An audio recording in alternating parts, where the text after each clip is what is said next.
여러분, 오늘 이 시간 문법 분해 기호를 활용한 구약성경 히브리어 문법을 시작하는 첫 시간이 되겠습니다. 앞으로 오랜 시간에 걸쳐서 우리가 히브리어로 기록되어 있는 구약성경을 이해하기 위한 문법적인 내용을 공부하는 시간이 되겠습니다.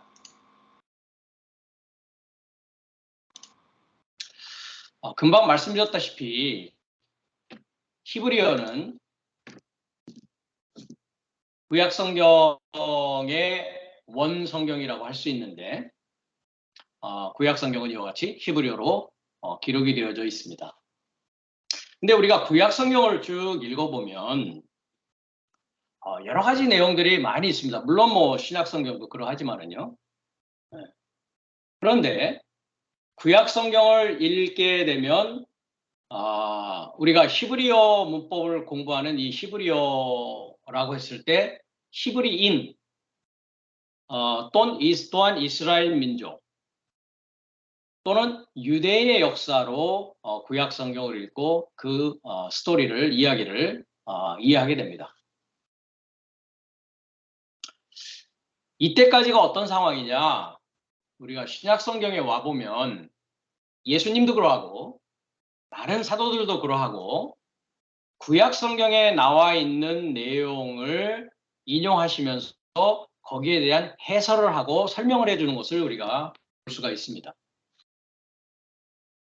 그러니까 예수님을 통해서나 사도들을 통해서 그 해설을 듣기 전까지는 구약성경은 그저 히브리인들의 이야기, 이스라엘 민족의 이야기, 유대인들의 이야기로밖에는 이해할 수 없었다는 것이죠. 그것에 대해서는 신약성경의 사도 바울이 고린도전서 13장에 가보면 어린아이였을 때, 즉 유아였을 때의 상황이다라고 이야기를 합니다. 한번 우리가 고린도전서를 한번 가보도록 하겠습니다. 고린도전서 13장 8절부터 보겠습니다. 사랑 얘기를 하면서 8절에 가보면 사랑은 언제든지 떨어지지 아니하나 예언도 패하고 방언도 그치고 지식도 패하리라 라고 사도 바울이 고린도전서 13장 8절에 이야기하고 있습니다. 사랑은 영원한 것인데 여기에 사랑은 무엇을 말합니까? 하나님과 나와의 사랑을 말하는 것입니다. 그러면 하나님과 내가 사랑하는 관계가 되었다는 것은 어떤 관계냐? 하나님과 내가 대등하게 되었다는 것입니다. 대등한 사랑을 이야기하는 것입니다. 그래서 우리가 에베소서 4장 13절에 가면은 그리스도 예수이신 하나님의 아들을 아는 지식과 믿음이 하나 되어진 자를 뭐라고 하냐? 영어에서는 perfect man, 헬라어에서는 아네르텔레이오스, 즉 완전한 사람이라고 이야기를 하는 것이죠. 그래서 완전한 남자, 완전한 사람 이렇게 표현을 하고 있습니다. 거기에서 남자, 아네르라는 헬라어 단어를 쓰고 있습니다. 그러니까 고린도전서 지금 13장이지만 11장에 가면 여자의 머리는 남자요, 남자의 머리는 그리스도요, 그리스도의 머리는 하나님이시다라고 했을 때 여자는 배우는 자요, 남자는 가르치는 자입니다. 그렇다면 그 남자는 하나님의 말씀이 완전히 열려서 모든 성경들의 비밀이 풀려져서 그리스도와 하나 되어진 남자, 그것을 완전한 남자라고 하는 아네르텔레이오스라고 하는 에베소 4장 13절의 얘기를 그렇게 하고 있단 말이죠. 그럼 그때까지는 예언한다 할지라도, 방언한다 할지라도, 여기 방언이라는 건 한마디로 말하는 걸 말합니다. 그 다음에 하나님에 대한 지식도 어떻게 된다고요? 사랑하는 관계가 되기 전까지는 패해져야 될 부분이라는 거죠. 그래서 하나님은 하늘에 계십니다. 그죠? 우리는 땅에 있죠. 그러면 하늘에 계신 하나님의 지식과 하나님의 말씀과 하나님의 메시지를 내가 받을 수 있는 상황이 되기 위해서는 사랑하는 관계, 대등한 관계가 되어져야 된다는 것이죠.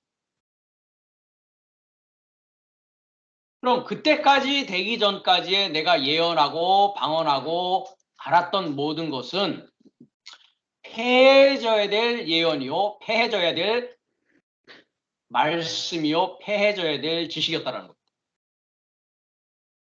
그러니까 내가 했던 예언, 내가 했던 방언, 내가 했던 지식이 다시 예언되어지고 다시 이야기되어지고 되고 다시 알아져야 되는 때가 온다는 것이죠.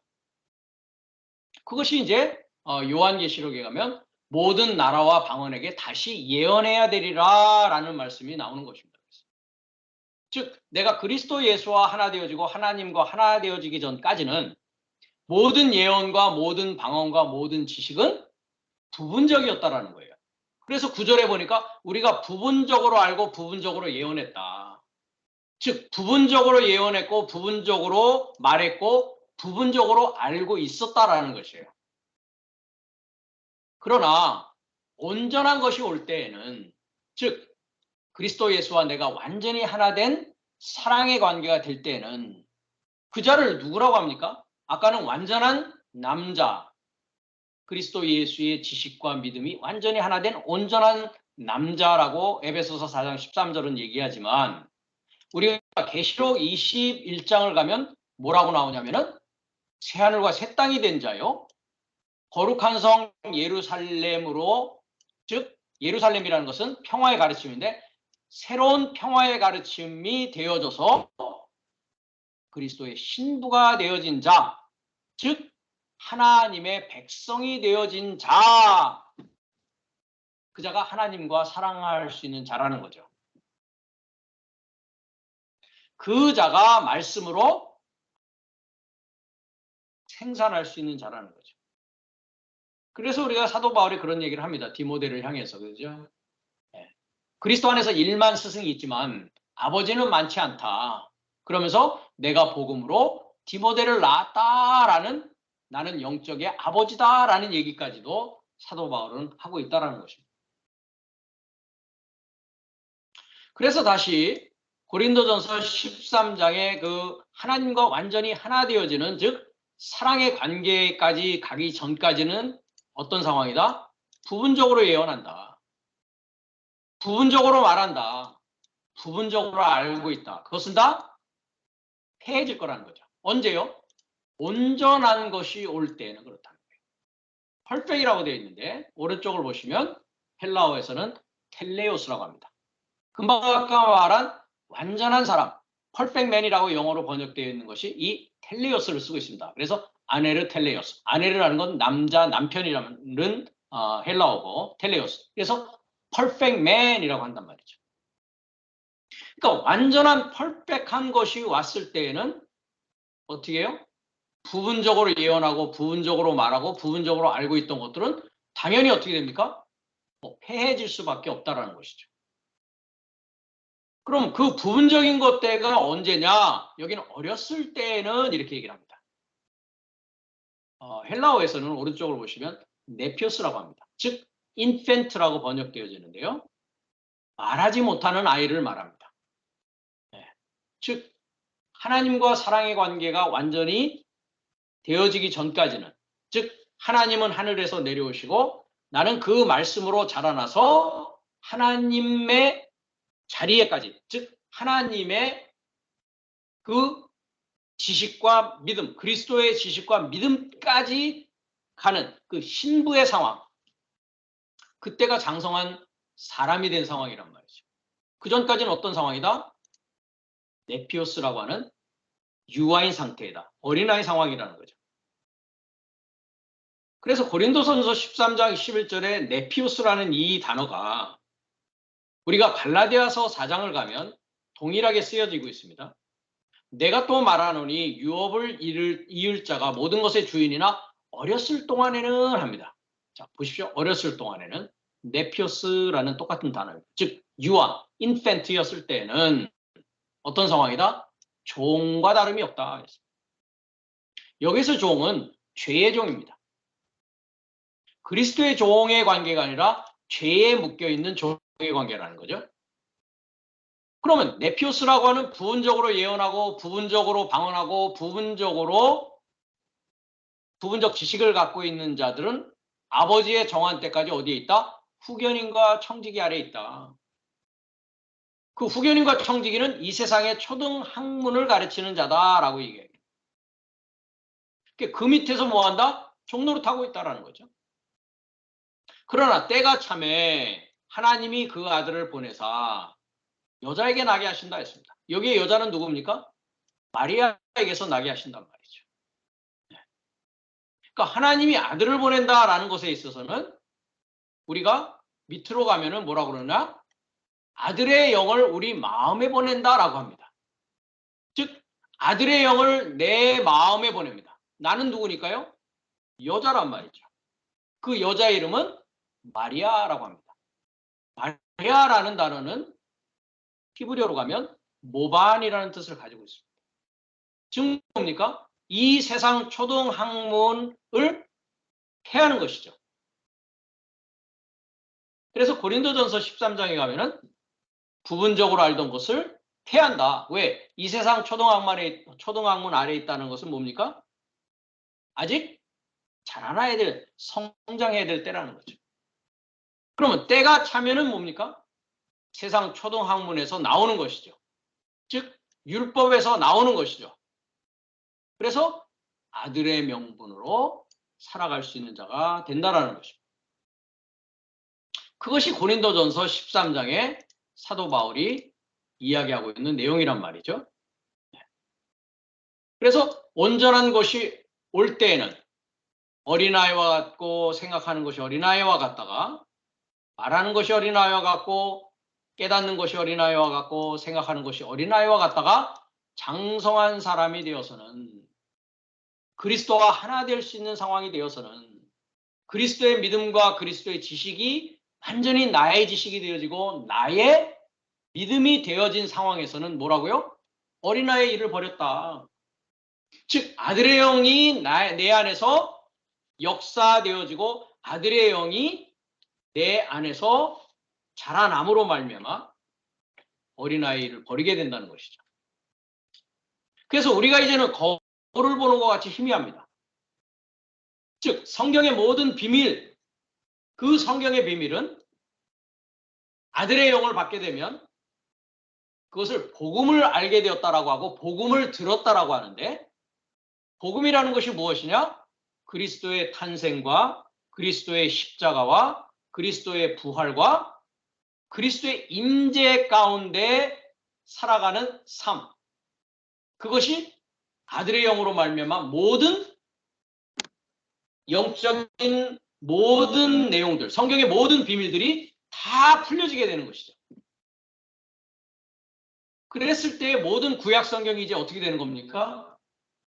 히브리인의 역사, 이스라엘 민족의 역사, 유대인의 역사가 아니라 이제 장성한 자가 되어진 나의 역사가 되어진단 말이죠. 그래서 금방 얘기했듯이 에베소서 4장 13절을 제가 인용을 했는데 퍼펙트맨의 상황이란 말이죠. 에베소서 4장 13절. 14절부터 보면 우리가 이제부터 어린아이가 되지 아니하며 였습니다. 사람의 괴술과 간사한 유혹에 빠져 모든 교훈의 풍조에 밀려 요동치 않게 함이라 하겠습니다. 더 이상 오른쪽에 오시면 똑같습니다. 네피오스입니다. 네피오스. 부분적으로 예언하고 부분적으로 말하고 부분적인 지식을 갖고 있는 자는 어떤 자다? 사람의 괴술과 간사한 유혹에 빠져 교훈의 풍조에 요동하는 자입니다. 그러나 하나님의 아들을 믿는 것과 아는 일에 하나가 된 자가 뭐다? 온전한 사람이요 그리스도의 장성한 분량에 충만한 데까지 이른 자. 이 자가 되어졌을 때 나라와 백성에게 다시 온전하게 예언할 수 있고 방언할 수 있고 지식을 전할 수 있는 자가 된다는 거죠. 그것에 대해서는 뭐라고 합니까? 성도를 온전케 하고 봉사일을 하고 그리스도의 몸을 세울 수 있는 자다. 그 자를 사도라고도 하고 선지자라고도 하고 복음 전하는 자라고도 하고 목사라고도 하고 교사라고도 하다. 직분은 다 이름은 다를지라도 똑같은 일을 하고 그의 지식과 그의 믿음은 그리스도의 지식과 그리스도의 믿음이 완전히 되어진 자라는 것이죠. 이 상태가 되어지면 우리가 앞으로 계속 공부해 나가게 되겠지만 히브리어를 통해서 구약 성경을 이해하고 헬라어를 통해서 신약 성경을 이해함으로 말미암아 모든 성경의 비밀들이 풀려서 내가 완전한 그리스도의 장성이 분량에 충만한 온전한 사람, 영어로서는 perfect man. 네, man이라는 게 아내르입니다. 아내르. 아내르라는 것은 man이 아니고 남자, 남편을 말합니다. 즉 뭡니까? 씨를 줄 수 있는 자란 말이죠. 말씀을 줄 수 있는 자란 말이죠. 그 하나님의 씨를 받아서 하나님의 씨를 주므로 말미암아 그 듣는 자가 또 뭐가 되는 겁니까? 여자의 머리는 남자라고 했으니 그 여자 배우는 자에서 이제 또 가르칠 수 있는 온전한 남편, 펄펙맨이 되는 것입니다. 그래야만이 하나님의 신부요. 그래야만이 하나님의 자녀요. 그래야만이 하나님과 완전히 하나 된 사랑의 관계가 완성되는 단계에 이른 자라는 것이죠.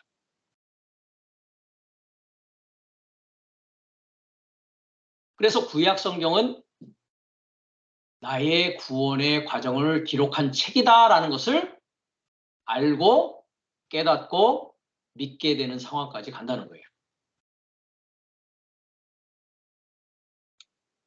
때가 돼야 되는 겁니다. 때가 돼야 아들의 영을 받아서 그리스도와 함께 십자가에 못 박고 함께 부활하여서 그의 임재 가운데 퍼펙트맨, 온전한 남편으로서의 삶, 하나님의 자녀로서의 삶, 씨를 주는 삶을 할 수 있다는 것입니다. 그렇게 되면 구약 성경은 더 이상 역사적인 책이 아닙니다. 히브리인, 이스라엘 민족, 유대인의 역사가 이제 누구의 역사가 되는 겁니까? 나의 역사가 되는 것입니다. 그것에 대해서 우리가 디모데후서 3장 16절을 가면 모든 성경은 영적 하나님이라고 되어져 있습니다. 물론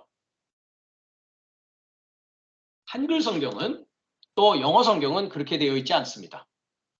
한글 성경을 보면 모든 성경은 하나님의 감동으로 된 것으로 교훈과 책망과 바르게 함과 의로 교육하기 유익하니 이는 하나님의 사람으로 어떻게 한다고요? 온전케 한다. 엑사리티조 하는 것은 완전하게 한다. 완전히 구비하게 한다. 완전히 갖추게 한다 이런 말입니다. 그래서 선한 일을 행하기에 온전케 하려 합니다 했습니다. 선한 일은 어떤 일입니까? 하나님 한 분만이 선하십니다. 즉 내가 선한 일을 할 수 있다는 것은 뭐가 됐다는 겁니까? 하나님 삶이 되어졌다라는 겁니다. 하나님 된 겁니다. 그것을 이해하지 못하고 유대인들은 예수님에게 돌을 던지려 했단 말이죠. 우리가 다시 여기로 오겠습니다. 요한복음 10장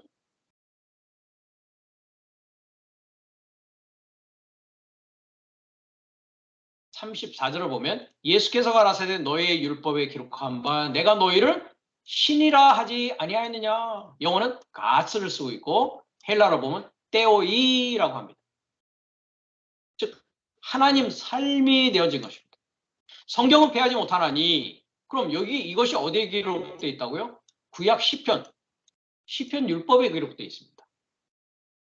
유대인들도 분명히 읽었을 거라고요. 그렇지만 그 내용을 이해하지 못했던 것이죠.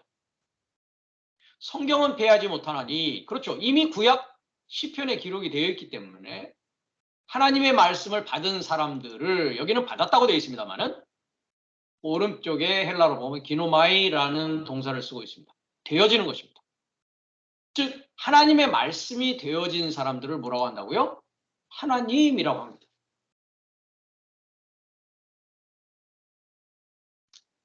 닭은 병아리를 낳죠. 말은 망아지를 낳습니다. 사람은 사람 아이를 낳습니다. 아기를 낳습니다. 하나님은요? 하나님을 낳습니다. 그럼 하나님은 어떻게 하나님을 낳을까요? 하나님의 말씀으로 낳는 것입니다. 그 말씀으로 낳는 과정에 대해서 요한복음 3장에 가면 니고데모에게 불과 영으로 난다라고 이야기를 하고 있는 것입니다. 그러니까 첫사람 아담이 불과 영을 통해서 뭐가 되어지는 것이냐? 마지막 아담이 되어지는데 그것은 하나님의 말씀으로 되어지는 것이란 말이죠. 그래서 다시 디모데후서 3장 16절을 가면 모든 성경은 하나님의 감동으로 된 것이다 라는 것이 원문 헬라어로 보면 어떻게 되어 있냐면 모든 성경은 까지는 옳습니다. 하나님의 감동으로 된 것으로 이것이 한 단어로 되어져 있습니다. 헬라어로는 테오프뉴스토스라고 합니다. 즉 테오스라고 하는 하나님과 푸뉴마티코스라고 하는 영적이라는 A라고 하는 것은 adjective라고 해서 형용사입니다. 그러면 모든 성경은 하나님의 감동으로 된 것이 옳은 번역이 아니고 모든 성경은 뭐라고요? 영적인 하나님이다. 즉 성경의 말씀 하나하나는 뭡니까? 하나님입니다.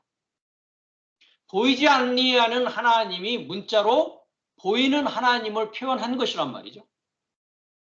그런데 그 보이는 문자는 뭐라고요?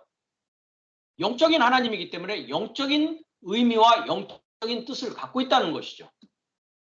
그래서 모든 성경은 영적인 하나님입니다.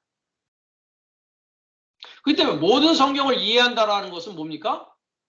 하나님의 영, 아들의 영을 받기 전까지는 그 모든 성경을 이해할 수 없습니다. 그렇기 때문에 15절에서도 그리스도 예수 안에 있는 믿음으로 말미암아 구원에 이르는 지혜가 있다 했습니다. 그러면 영적 하나님을 이해함으로 말미암아 내가 뭐가 되는 겁니까? 하나님 삶, 나 역시 마지막 아담은 살려주는 영이라고 했으니 영적인 존재가 되어서 구원받아서 구원을 줄 수 있는 자가 되었다는 것이죠. 그러기 위해서 교훈과 책망과 바르게 함과 의로 교육하고 선한 일을 행할 수 있는 하나님의 사람이 될 수 있다는 것입니다. 그래서 모든 성경은 하나님의 감동으로 된 것이 아니고 모든 성경은 영적인 하나님이다. 왜? 하나님은 영이시지 않습니까? 요한복음 4장 24절의 말이죠. 하나님 영이시다. 예배하는 자가 여기에서는 신령과 진정으로 되어 있는데 오른쪽에 보면 영 안에서 in spirit입니다. 영 안에서 진정이 아니라 알레테이아는 진리입니다. 영과 진리 안에서 그를 예배하는 자를 말하고 있습니다. 그러면 하나님을 예배한다는 것은 뭡니까? 우리가 알고 있는 교회에 가서 예배드리는 것을 말하는 것입니까? 그렇지 않습니다. 하나님은 참 예배하는 자를 찾는다라고 되어 있습니다. 여기 보십시오. 자기를 예배하는 자를 찾는데 영어에서는 뭐라고 되어 있습니까? True worshiper. 그죠? 참으로 예배하는 자들을 하나님은 찾고 있어요. 그럼 내가 예배할 수 있는 자가 됐다는 건 뭡니까? In spirit, 영 안에 있어야 되고 in truth, 진리 안에 있어야 됩니다. 영 안에 있다는 것은 내가 영이 되었다는 것이요. 진리 안에 있다는 것은 내가 진리를 완전히 알게 되는 perfect man, 온전한 자가 됐다는 것입니다. 온전한 남편, 남자가 됐다는 것이죠. 그 자가 예배를 할 수 있는 자입니다. 그 전까지는 뭡니까? 부분적으로 알 수밖에 없다는 거죠. 여기서 조금 알고 저기서 조금 알 수밖에 없으나 전체를 알 수는 있는 아들의 영을 아직 받지 못한 상황이란 말이죠. 그래서 영이신 하나님을 이해하기 위해서 나도 하나님의 영, 거룩한 영, 성령을 소유한 영적 존재가 되기 전까지는 내가 예배하는 대상은 참 하나님일 수 없다라는 것입니다. 놀라운 이야기죠. 교회만 다니자고 되는 것이 아닙니다. 그렇기 때문에. 성경을 100번, 1000번 읽는다고 되어지는 일도 아니란 말이죠. 아들의 영을 가진 자를 만나야 되는 것입니다. 그래서 우리가 로마서 10장에도 분명히 사도 바울이 그런 이야기를 하고 있단 말이죠. 보십시오. 믿음은 들음에서 납니다. 성경을 100번, 1000번 읽는다고 되는 것이 아닙니다. 들음은 그리스도의 말씀으로 말미암는데, 그렇죠? 그 말씀은 어떤 말씀이냐? 복음입니다. 복음이라는 것이 뭡니까? 그리스도 예수의 탄생과 십자가와 부활과 임재가 2024년 전에 일어난 사건이 아니라 내 안에 영적으로 일어나는 사건이어야 된다는 말이죠. 그게 갈라디아서 4장 금방 얘기한 때가 참에 하나님의 아들을 보내신다. 여자에게 나게 하시고 율법 아래 나게 하신다. 그 복음을 가진 자를 통해서 들어야 되고 믿어야 된단 말이죠.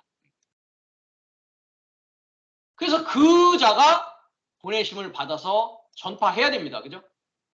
이 전파하는 자를 만나서 어떻게 됩니까? 듣고 믿어야 된단 말이죠. 듣고 믿어야 뭐가 생긴다고요? 온이라는. 한글은 주의 이름을 부르는 자는 했는데 영어는 분명히 온이라는 전치사를 쓰고 있습니다. 주의 이름에 연결해서 부르는 겁니다. 즉 부를 수 있는 장소와 부를 수 있는 곳을 알고 있단 말이죠. 그것이 지금 여러분들에게는 어디입니까? 스타브로스 바이블 애캐더미라는 곳입니다. 스타브로스 바이블 애캐더미에서 선포되어지는 복음의 말씀을 듣고 믿고 연결해서 부를 수 있는 자가 하나님의 영, 거룩한 영을 소유한 영적인 존재, 말씀이 되어진 하나님 삶, 하나님들이 되어줄 수 있다는 것이죠. 그래서 사람이 마음으로 믿어 의에 이르고 입으로 시인한다라는 것이 헬라어에서는 호모로게오라고 합니다. 호모라는 것은 동일하다, 로게오라는 것은 말하다. 동일하게 말할 수 있는 것입니다. 받은 대로 말할 수 있는 것입니다. 그리스도 예수의 믿음과 그리스도 예수의 지식을 그대로 받고 그대로 믿은 대로 뭐 할 수 있는 겁니까? 시인하는 것이 아니라 동일하게 말할 수 있는 자. 그 자가 어떤 자라고요? 보내심을 받은 자요. 그 자가 어떤 자라고요? 그 자가 온 땅에 말씀이 땅끝까지 전파될 수 있도록 전하는 좋은 소식을 전하는 발의된 자였더란 말이죠.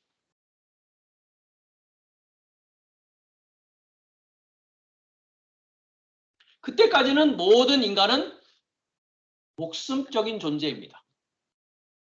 영적인 존재가 아닙니다. 그렇기 때문에 아버지께 예배할 수 있는 자는 영 안에 있는 자요, 진리 안에 있는 자인데 영 안에 있고 진리 안에 있기 위해서는 모든 성경의 비밀이 풀려야 된단 말이죠. 내가 영적인 존재가 되어야 된단 말이죠. 하나님의 영, 거룩한 영, 아들의 영을 소유한 자여야 된단 말이죠. 그래서 그때까지 나의 상태를 뭐라고 그러냐? 목숨적인 존재다라고 얘기합니다. 목숨적인 존재. 목숨적인 존재라는 것은 숨 쉬는 존재를 말합니다. 그냥 숨을 쉬면서 나의 육체적 생명을 뭐하고 있는 겁니까? 연명해 나가고 있는 상태를 말한단 말이죠. 거기에 대해서는 고린도전서 15장에 사도 바울이 또 자세하게 이야기하고 있습니다. 고린도전서 15장 44절을 가면 육의 몸으로 심고 신령한 몸으로 다시 산다 이렇게 되어 있습니다. 자, 여기서 육이라고 되어 있는데 육이라는 단어가 따로 있습니다. 헬라어에 사르크스라고 합니다. 영어에서는 내추럴이라고 했는데 오른쪽에 히브리어를 보시면 푸시키코스라고 되어 있습니다. 푸시키코스. 아까 모든 성경은 하나님의 감동이 된 것이 아니라 뭐라고요? 영적 하나님이다 라고 했죠. 이게 바로 형용사 푸니마티코스입니다. 테오 푸니마토스라고 하는 그 단어의 영적이라고 하는 형용사입니다. 그래서 이렇게 대비를 하고 있습니다. 푸시키코스와 푸니마티코스. 이거는 뭡니까? 푸시키코스는 숨쉬는 존재입니다. 즉 목숨적인 존재라는 거죠. 자, 우리가 한번 보겠습니다. 5591번인데요. 영어 사전에서 보면 푸시키코스라고 있습니다. 데이얼 딕셔너리 가면 뭐라고 되어 있습니까? belong to breath. 숨쉬는 자입니다. 그냥. 그래서 푸시케 하면 뭡니까?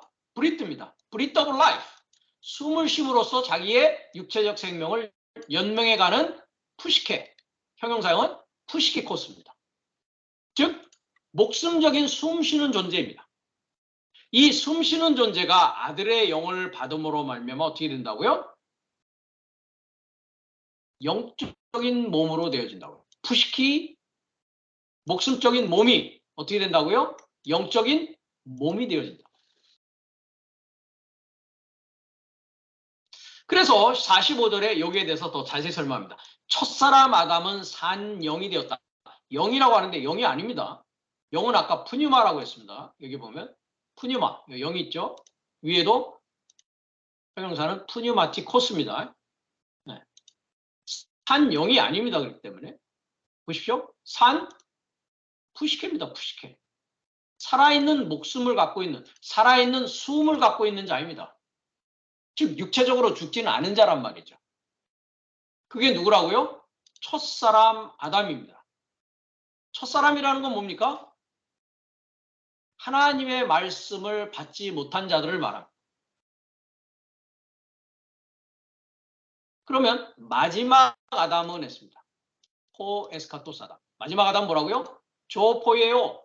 이것도 합성어입니다. 조에 포예요. 생명을 만드는, 생명을 행하는 영이다. 생명을 행하니까 영을 줄 수가 있는 거죠. 무슨 영이요? 귀신의 영이 아니라 하나님의 영을 주는 자입니다. 그럼 모든 인생이라는 것은, 모든 인간이라는 것은 이 둘 중에 하나의 캐러고리에 속한단 말이죠. 나는 내 숨을 쉬면서 목숨적인 내 몸을 연명해가는 첫사람 아담에 속한 자냐? 아니면 아들의 영을 받아서 장성한 남자, 장성한 남편이 되어서 하나님의 생명을 행하는, 조포예요. 하나님의 생명을 행하는 마지막 아담인 영적인 존재냐의 문제가 모든 인간의 캐러고리 안에 다 포함된단 말이죠. 그럼 목숨적인 존재로 살아갈 것이냐? 영적인 존재로 살아갈 것이냐에 대한 숙제가 이 말씀을 듣는 모든 이들에게 적용이 되어진다는 것이죠. 그렇기 때문에 모든 성경은 영적 하나님이라고 했는데 모든 성경이라는 것은 66권의 전체 성경을 다 말합니다. 66권 전체 성경을 통해서 뭐가 이루어져 있으니까요? 하나님의 영의 역사가 기록되어 있다는 것이죠. 그 하나님의 영의 역사라는 것은 창세기로부터 시작해서 요한계시록까지의 전 66권의 책을 말하고 있습니다. 물론 교단에 따라서 66권인 경우도 있고 캐톨릭 같은 경우는 외경인 경우도 있고 그렇습니다. 그 모든 것이 무엇을 이야기하고 있다? 영적인 하나님을 이야기하고 있다는 거죠. 그 영적이라는 것은 말씀을 통해서, 보이는 말씀을 통해서 그 하나님을 인식하고 그 하나님을 이해하고 그 하나님을 믿게 되어야 된다는 것이죠. 무조건 하나님은 좋은 하나님 한다고 해서 될 수 있는 문제는 아니다라는 것입니다. 그렇기 때문에 제가 문법 시간뿐만 아니라 설교를 통해서나 기타 공부 학습을 통해서나 강좌를 통해서 누누이 이야기하는 것이지만 모든 성경은 영적 하나님이기 때문에, 하나님은 영이시기 때문에 그 하나님의 영을 소유한 영적인 존재인 마지막 아담이 되기 전까지는 성경을 다 이해할 수가 없다는 것이죠. 그래서 그 성경을 푸는 비밀의 열쇠로 제가 7날을 설명했던 것입니다. 과거에. 오늘 시간도 우리가 구약 히브리 문법을 공부함에 있어서, 그러면 구약 히브리를 이해함에 있어서 그 구약 성경 히브리어의 창세기부터 말라기는 나의 구원의 7날의 관점에서 어느 위치를 설명하고 있느냐라는 것을 우리가 알아야 되겠다는 거죠. 그래서 제가 이렇게 표를 만들었습니다. 우리가 보고 있는 성경 66권의 구약 신약의 성경책은 나의 믿음의 성장 과정이요, 첫사람 아담이 둘째 아담 그리스도 예수를 만나서, 즉 그리스도 예수는 여기 보면 15장 47절의 고린도전서에 첫사람은 땅에서 났으니 흙에 속한 자거니와 둘째 사람은 하늘에서 나셨느니라 했습니다. 즉 하늘에서 나셨느니라 이렇게 해서 둘째 사람 했지만 영어는 하나가 더 있습니다. Lord라고 되어 있습니다. The second man is the Lord from heaven. 하늘에서 오신 주님이다. 누가요? 둘째 사람이요. 헬라어도 그렇게 되어 있습니다. 그 둘째 사람은 그 주님인데 하늘에서 나왔다라고 되어 있습니다. 그러니까 그리스도 예수이신 주님을 만나야만이, 둘이라는 것은 탈바꿈이라는 히브리의 의미를 갖고 있습니다. 내가 탈바꿈되어서 뭐가 될 수 있다? 마지막 아담으로서의 삶을 살아갈 수 있다는 거죠. 즉 true worshiper, 참으로 영과 진리 안에 예배할 수 있는 자요, 다른 이에게 하나님의 영을 줌으로 말미암아 하나님의 생명을 소유할 수 있게 하는 자라는 거죠. 그러니까 모든 목숨적인 존재, 첫사람 아담은 반드시 그리스도 예수를 통하여 마지막 아담이 될 수 있는 거예요. 그래서 주님은 그런 말씀하시죠. 나는 길이요 진리요 생명이다. 나로 말미암지 않고서는 아버지께로 갈 자가 없다. 그럼 그리스도 예수와 내가 하나가 되었다면 그 나는 누굽니까? 바로 나입니다. 마지막 아담 된 나를 말하고 있다는 것이죠. 그것이 성경의 전체의 첫사람 아담이 마지막 아담이 되어지는 과정을, 나의 구원의 역사를 기록한 책이라는 것입니다. 그래서 창세기 1장 1절부터 2장 3절은 7날을 이야기하고 있습니다. 이것이 전체 성경의 서론입니다. 그 다음에 첫째 날이라고 하지 않고 한 날이라고 히브리 성경은 되어져 있습니다. 이것에 대해서도 앞으로 우리가 히브리어 문법을 공부하면서 설명할 기회가 충분히 있으리라고 생각합니다.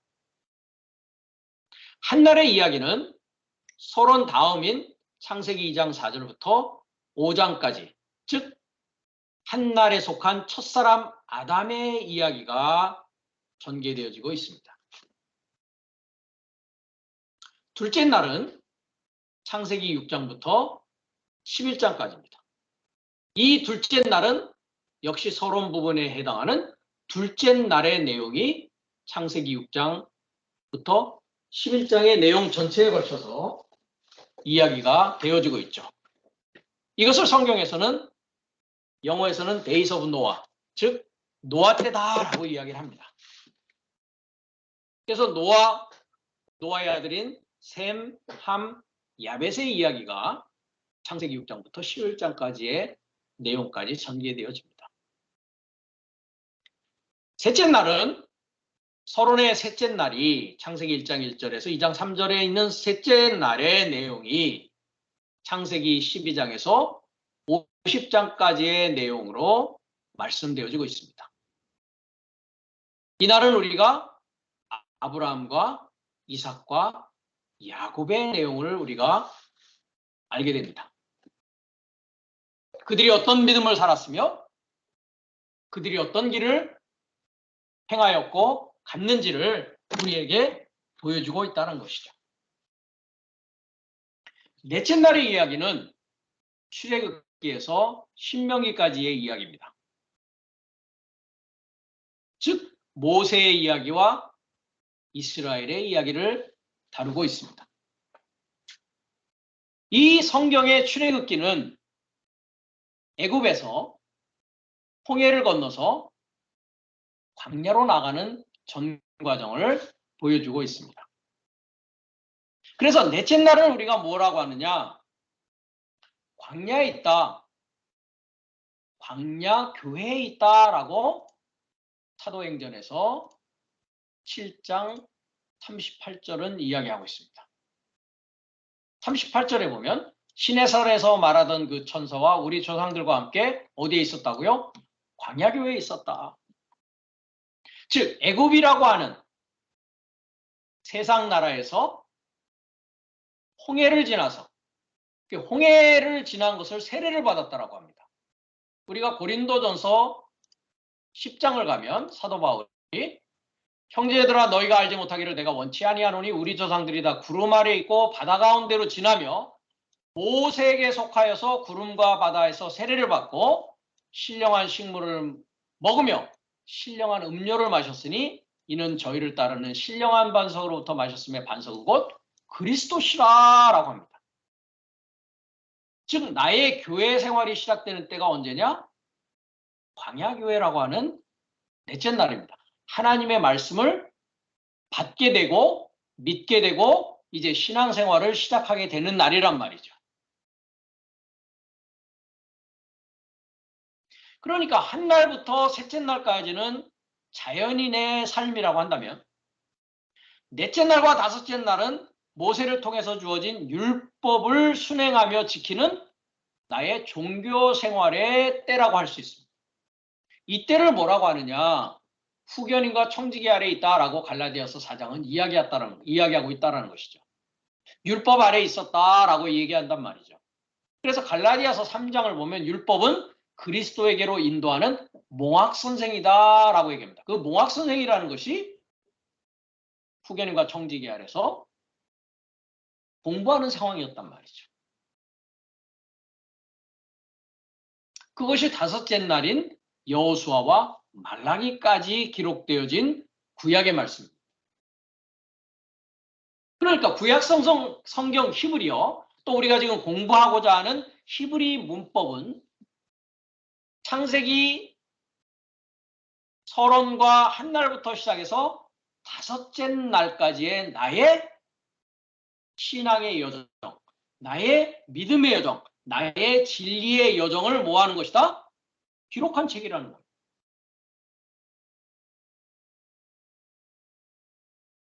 그래서 제 문법책에 가보면 히브리어 역사라고 해서 짤막한 역사를 제가 소개를 해 놓았습니다. 이 글은 제가 쓴 글이 아니고 제가 이 교재 마지막 부분에 적어 놓았듯이 제프 배너라고 하는 미국인이 쓴 글을 한글로 제가 번역을 했습니다. 자세한 이분의 글과 이분의 내용을 알고 싶으면 여러분들이 ancienthebrew.org라는 웹사이트에 가시면 이분이 설교하고 하는 모든 것을 알 수가 있습니다. 이분이 얘기하는 히브리어 역사를 제가 문법책에 잠깐 역사적인 부분만 가져다가 실었습니다. 여기에 보면 히브리어는 세머라고 한다. 영어로는 세미틱이라고 합니다. 또는 노아의 아들 셈에서 유래한 세머, 쉐미틱이라고 합니다. 그러니까 노아에게는 세 아들이 있었죠. 셈이 있었고 함이 있었고 야벳이라는 아들이 있었습니다. 그런데 히브리어는 어디서 왔느냐? 이 셈이라는 아들에서 왔다는 것이죠. 이 셈이라는 아들의 의미는 셈, 이름이란 뜻입니다. 영어로는 name이죠, name. 셈. 즉 셈이라는 아들은 이름을 가진 자였습니다. 그 이름이 뭡니까? 예호바라고 하는 하나님의 이름이었습니다. 그래서 구약 성경 전체를 통해서 역사하시는 하나님, 그 이름은 뭐라고요? 예호바. 우리 한글 성경은 여호와라고 하죠. 앞으로 여호와의 뜻이 무엇인지 우리가 또 공부하는 기회가 있을 것입니다. 그러니까 아들 셈이라는 이름은 이름이라는 뜻인데, 셈이라는 뜻은 이 셈이 하나님의 이름을 소유한 자란 말이죠. 하나님의 이름을 전달해 주는 자란 말이죠. 전달자의 아들이었습니다. 그러니까 히브리어를 공부한다는 것은 그건 무엇입니까? 하나님의 이름을 소유하는 것입니다. 그 하나님의 이름은 뭐라고요? 구약의 하나님의 이름은 예호바. 예호바라는 뜻은 우리가 자세히 앞으로 공부하게 되겠지만, 예호바라는 뜻은 실체를 소망하는 이라는 뜻을 가지고 있습니다. 그리고 미완료형으로 되어 있습니다. 즉 실체를 소망한다는 것입니다. 그러면 예수라는 이름의 뜻은 무엇이냐? 구원의 실체입니다. 즉 구원의 실체가 되기를 소망하는 이를 예호바라는 이름의 의미가 그 안에 들어있다는 것입니다. 그러니까 예호바라는 이름 자체는 실체, 실존이 아닙니다. 그럼 무엇이냐? 상태를 이야기하고 있다는 것이죠. 내 안에서 미완료로 하나님이 계신다고요. 요한복음 1장에 그 말이 있습니다. 그렇죠? 시작 안에 에나르키 했습니다. 미완료입니다. 영어는 과거로 되어 있고 한글은 그냥 계시니라 했습니다. 이 말씀이 존재하고 있는데 미완료로 존재한다 말씀이. 어디요? 내 안에서. 말씀이 뭔데요? 하나님이 말씀인데 미완료 말씀입니다. 그러니까 내 안에 있는 하나님은 미완료 말씀이니까 실체를 소망하는 이였단 말이죠. 미완료 하나님이란 말이죠. 내 안에 계신 하나님의 상태가. 그리고 그 미완료인 말씀은 영어는 with를 쓰고 있고 한글은 함께라고 했는데 프로스라는 단어는 함께도 아니고 with도 아니고 향하여라고 하는 전치사입니다. 즉 말씀이 그 하나님을 향하여 있는데 그 말씀이 되어지면 아까 우리가 요한복음 10장 34절 35절에도 봤듯이 하나님 삶이 되어지면 말씀을 전할 수 있는 자가 된단 말이죠. 그러나 시작 안에는 미완료적인 상황입니다. 그러니까 그 이름이 내 이름이 되기 전까지는, 내가 하나님의 말씀이 되기 전까지는 예호바 상태로 내 안에 존재하고 있다고요. 즉 미완료적으로 실체를 소망하기 시작하는 분으로 있다고요. 왜? 내가 실체가 되기 위해서. 실체가 됐다는 건 무엇입니까? 마지막 아담이 되었다는 것입니다. 그래서 제 교재에 들어가 보면 히브리어는 세모입니다. 즉 이름을 가진 자의 하나님의 이름을 가진 자에서 유래한 언어란 말이죠. 그래서 구약 성경은 히브리어로 이와 같이 기록되어 있는 것입니다. 그런데 이런 이야기를 이번은 하고 있습니다. 히브리어는 가나안어, 아람어, 페니키아어, 아카드어 등과 같은 더 오래되고 알려지지 않은 언어에서 발전된 세모 중 하나였습니까? 아니면 히브리어와 셈적 언어가 인간의 원래 언어였습니까? 라고 역사적인 방법으로 접근하고 있습니다. 금방 얘기했듯이 성경은 영적 하나님이요. 그 성경은 나의 성장 과정을 7날에 걸쳐서 이야기하고 있다는 것입니다. 그러면 넷째 날, 다섯째 날 지나면 여섯째 날이 되는데 이때부터가 마태복음부터 요한복음까지의 말씀입니다. 이때가 언제냐? 때가 참에 하나님 아버지께서 아들의 영을 내 마음 가운데 보내시는 날, 즉 그리스도 예수께서 내 안에 탄생하시는 거예요. 그래서 여섯째 날은 그리스도 예수의 탄생과 십자가와 부활을 얘기하고 있습니다.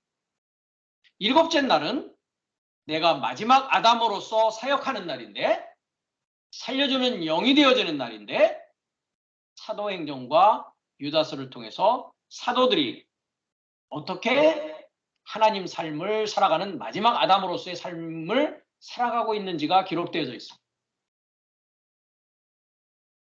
그 다음에 마지막 계시록이라는 책은 창세기 1장 1절에서 2장 3절까지의 모든 내용에 관한 결론입니다. 전 66권 성경에 대한 결론의 내용을 계시록은 이야기하고 있다는 것이죠. 그래서 7인과 7나팔과 7대접을 통해서 모든 7째 날의 전 과정이 내 안에서 이루어지는 내용을 자세하게 기록해 놓은 책이 뭐다? 요한계시록이라는 책이었다는 겁니다.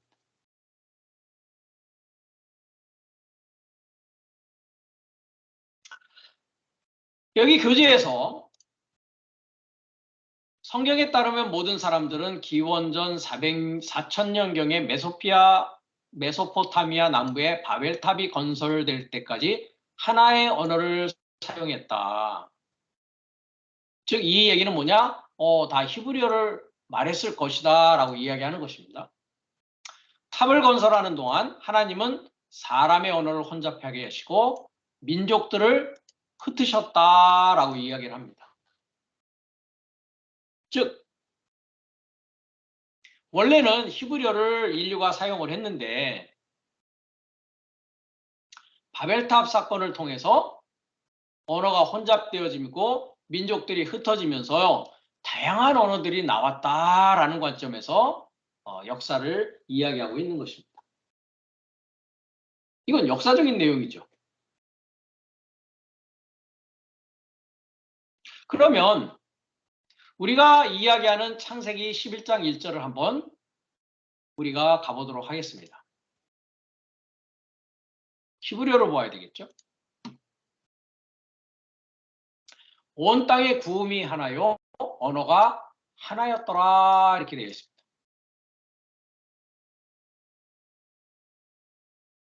여기 보면 앞으로 우리가 문법을 공부하면서 제 표지에 있듯이 문법 분해 기호를 활용해야 되기 때문에 문법 분해 기호를 설명하게 될 것입니다.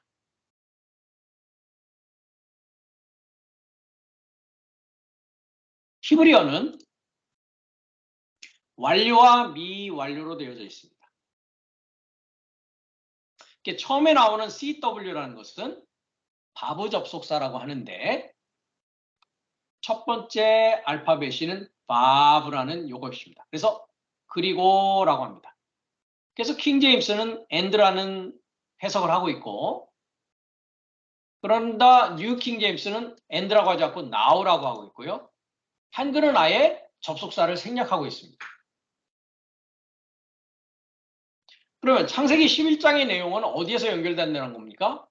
창세기 10장에서 연결되는 것입니다. 홍수의 이야기를 하면서 셈의 자손을 이야기합니다. 그 다음에 노아 자손의 족속들이요 세계와 나라대로다 홍수의 이들에게서 땅의 열국 백성이 나뉘었다 합니다. 그러니까 땅의 열국 백성이 나뉜 상황에 대해서 지금 11장 1절을 말하고자 하는 것이란 말이죠. 땅의 백성들이 나누는 상황에서 어떤 상황이냐? 그리고 합니다. 1961번 스트롱 넘버 하야라는 것은 이다, 있다라고 하는 영어로는 비동사입니다. 그러나 뭡니까? BQI라고 해가지고 일반 능동태 미완료를 쓰고 있습니다. 일반 동사 능동태 미완료. 즉 미완료라는 것은 무엇입니까? 완료되지 않은 상황입니다. 그래서 히브리어는 완료와 동사에는 완료와 미완료만 존재합니다. 성경 히브리어가 그렇다는 겁니다. 현대 히브리어는 그렇지 않습니다. 성경 히브리어는 미완료는 미래로도 표현하고 과거로도 표현이 되어 있습니다. 그러나 오리지널 히브리, 즉 성경 히브리는 완료와 미완료가 있다는 것이죠. 그러니까 온 땅의 상황이 어떤 상황이라고요? 미완료인 상황입니다. 그럼 그 땅은 어떤 땅인데요? 그 땅이랍니다. 그 땅. 그 땅의 상황은 어떤 상황입니까? 이 땅은 창세기 1장 2절에 나오는 땅입니다. 창세기 1장 2절에 땅은 어떤 상황입니까? 혼돈하고 공허하고 흑암이 깊음 위에 있는 상황. 즉 혼돈, 공허, 어두운 상황이란 말이죠. 그러니까 모든 땅이 완료된 상황이다, 미완료된 상황이다. 미완료된 상황입니다. 미완료된 상황. 그러면 이 땅이 완료되면 어떻게 될까요? 아까도 봤듯이 계시록 21장에 가면 새 땅이 되는 것입니다. 그럼 저 땅은 어떤 땅이냐? 처음 땅인 것입니다. 처음 땅. 그렇기 때문에 창세기 1장 1절에 이 땅은 영어에서 번역하지 않은 에트라고 하는 히브리어를 사용하고 있습니다. 첫 번째 바브는 역시 접속사입니다. 영어는 접속사 and를 했죠. 그 다음에 두 번째 알파벳은 알렙이라고 해서 히브리 알파벳의 첫 번째 단어입니다. 즉 첫 번째 땅을 말하죠. 타브라는 것은 마지막 땅, 계시록 21장으로 보면 새 땅을 말합니다. 그러니까 처음 땅과 새 땅입니다. 하늘도 마찬가지입니다. 처음 하늘과 마지막 하늘입니다. 그것을 창조했는데 어디에 창조했다고요? 나의 시작 안에 창조를 했다고요. 그러면 성경의 전체 이야기는 뭡니까? 하늘과 땅이 시작해서 완성되어지는데 그 하늘과 땅은 어디에서 완성된다고요? 내 안에서 완성됩니다. 그것이 베레시트라고 하는 첫 번째 단어, 로시라고 하고 있는 인친 나의 머리 안에 첫 하늘과 새 하늘, 첫 땅과 새 땅이 7날의 전 과정을 통해서 완료되어서 창조가 완성되어지는 A라는 것은 여기는 완료입니다. 나의 머리 안에 인쳐놨다라고 창세기 1장 1절은 말씀하고 있는 것입니다. 그 첫 땅입니다. 그러니까 그 첫 땅은 당연히 첫 하늘에 속해 있습니다. 그 첫 하늘은 그런데 어떤 상황이냐? 문법 분해교를 보면 구약의 하늘은 쌍수입니다. 즉 두 하늘과 한 땅의 상황이기 때문에 땅이 어떤 상태라고요? 혼돈하고 공허하고 흑암이 깊음 위에 있는 것입니다. 왜? 아까도 봤듯이 고린도전서 15장에 하늘에서 나의 주님 그리스도 예수가 내 땅으로 내려오기까지 혼돈하고 공허하고 흑암이 깊음 위에 있다는 것입니다. 그것이 몇째 날까지입니까? 여호수아와 말라기까지 구약이 끝나는 5째 날까지의 상황이라는 것이죠. 그렇기 때문에 5째 날까지의 땅은 어떻다고요? 혼돈하고 공허하고 흑암이 있는 것입니다. 그 상황이라는 거죠. 그러니까 온 땅이 미완료로 존재하는 것입니다. 그 미완료로 존재하는 모든 땅이 어떤 상황이냐? 구음이라고 되어 있습니다만은 샤파라는 단어는 입술입니다. 8193번으로 가겠습니다.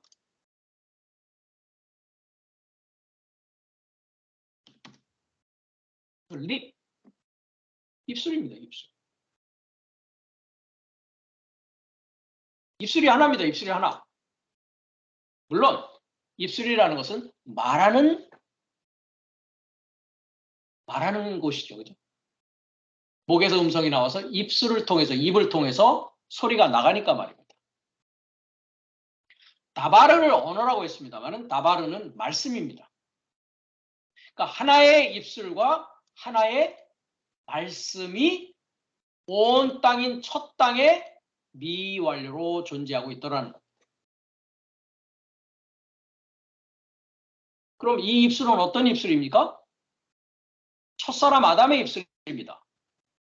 첫사람 아담의 입술은 어떤 상황입니까? 땅이 혼돈하고 공허하고 흑암이 깊은 곳에 있는 상황입니다.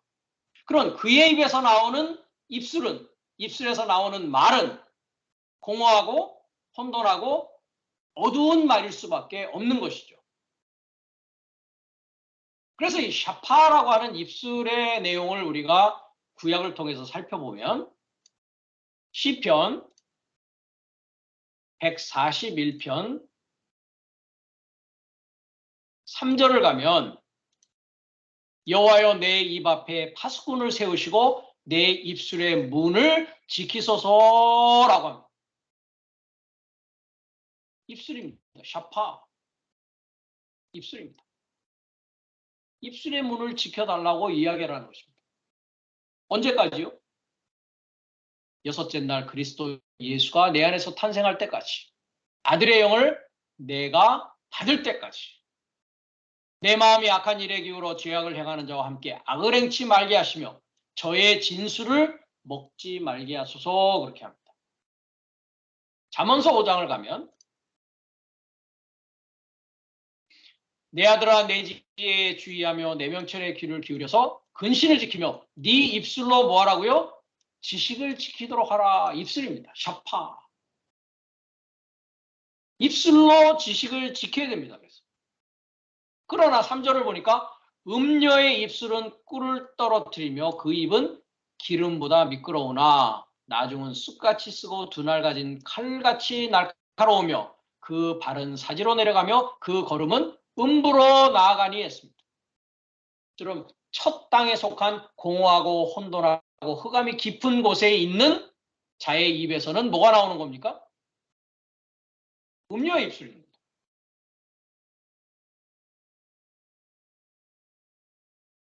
그의 생명의 평탄한 길을 찾지 못하고 자기 길이 든든치 못하고 깨닫지 못하는 한 입술과 한 말씀을 갖고 있는 상황이 어떤 상황이냐? 창세기 11장 1절에 한 입술, 한 말씀을 갖고 있는 미완료 땅의 상황이었다라는 것이죠.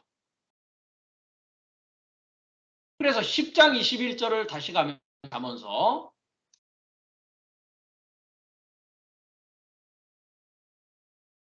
의인의 입술은 여러 사람을 교육하나 미련한 자는 지식이 없으므로 죽느니라. 미련한 자의 입술은 뭡니까?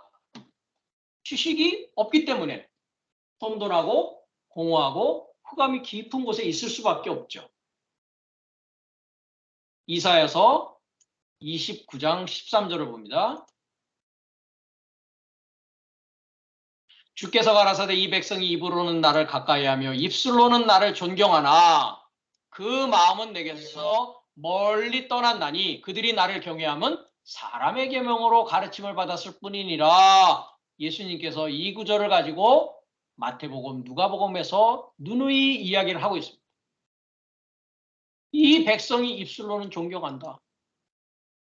그러나 그의 입술은 뭐가 나온다고요? 음녀의 꿀을 떨어뜨리는, 길을 알지 못하고 공허하고 혼돈하고 흑암이 있는 상황이란 말이죠. 그래서 다섯째 날까지 부분적으로 예언하고 부분적으로 방언하고 부분적인 지식을 갖고 있기 때문에 말라기서 2장 7절에 가면 그 제사장들 누굽니까? 후견인과 청지기들에 관해서 대제사장의 입술은 지식을 지켜야겠고 사람들이 그 입에서 율법을 구하게 되어야 할 것이니 제사장은 만군의 여호와의 사자인데 너희는 정도에서 떠나서 많은 사람으로 율법에 거치게 하고 있다라고 말라기는 이야기하고 있다는 것이죠. 그 상황이 지금 창세기 11장에 한 입술과 한 말씀을 가진 첫 번째 땅의 비완료적인 상황이었다라는 것입니다. 다음 시간에는 계속해서 11장 2절부터 우리가 10절까지 내용을 우리가 한번 살펴보도록 하겠습니다.